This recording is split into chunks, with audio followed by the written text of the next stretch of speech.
નગર દેવી તરીકે જાણીતા ભદ્રકાલી માતાના મંદિરે આજે 64 ખંડી અન્નકૂટના કાર્યક્રમનું આયોજન કરવામાં આવ્યું હતું, જેના પગલે સવારથી જ મંદિરમાં ભક્તોનું ઘોડાપૂર ઉમટી પડ્યું હતું।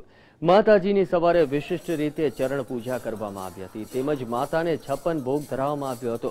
આ ઉપરાંત રાત્રે 11 વાગ્યે ખાસ ઉત્થાપન આરતીનું પણ આયોજન કરવામાં આવ્યું છે।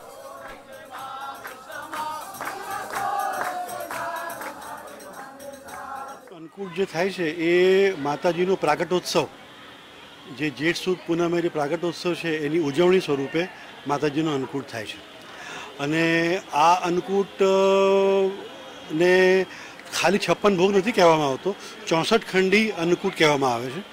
बस माताजीनो बर्थडे छे, आ माताजीनी बर्थडे छे एटले बहु मोटुं महत्व छे। आ माताजीनो प्रागट्य दिवस छे, 11 छे, भीम 11 छे, ए प्रागट्य दिवस छे अने आजे माताजीनी बर्थडे छे।